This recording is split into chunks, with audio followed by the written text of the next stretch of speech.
Welcome to the Living in the Future podcast, where we bring to light specialized topics from life in the modern age. Today, we have a special episode. I hope to return soon to interviews with compelling figures of our modern age.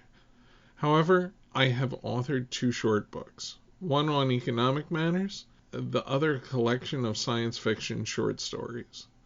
Both of these books can be found on Amazon, along with my first book about how worldviews warp our perceptions. I'll include links to all three in the description for this episode.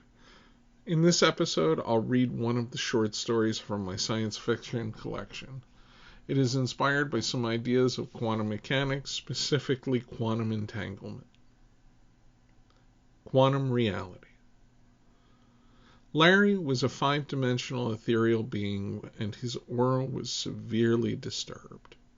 Someone was observing things they had no business observing and collapsing wave functions all over the place. What began as a peaceful coast through the universe became a pixelated barrage of harsh edges. Larry liked hiding in probabilities and having his existence filled with the wondrous choices available to him.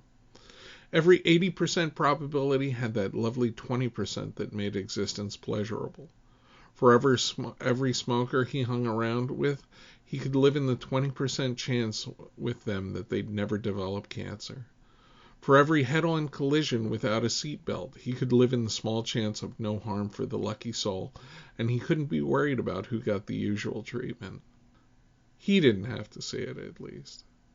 However, today someone was making all kinds of observations and measurements, and it was leaving Larry the rotten end of the chance. In his lab, Professor Albertson had made a miraculous discovery. His shatter mapper had provided him with a new way to map the world, every particle in ultimate detail. Albertson's shatter mapper created a map of the surrounding 5 miles. With a mighty crack, it took an instantaneous snapshot. Albertson smiled in the glow of his masterpiece. With this map of the world, he could run his most accurate simulation. He could know not just the probability of a possibility, but the actual future as if it were fact. Albertson always felt he was missing out. His wife passed away of a rare disease, and now with his predictor, no occurrence would go unforeseen. Knowing the future, he could warn every person who was sick what would happen and spare the families from unexpected grief. He could become godlike, saving lives left and right. Then another thought flashed across Albertson's mind.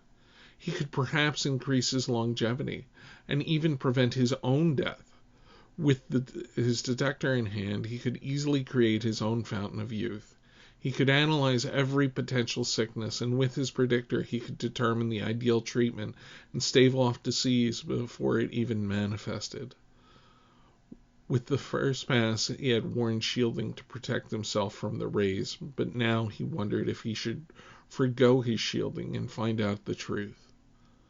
Larry read the thoughts running through Albertson's mind, and at that moment realized he could save reality and his ability to live in pleasure.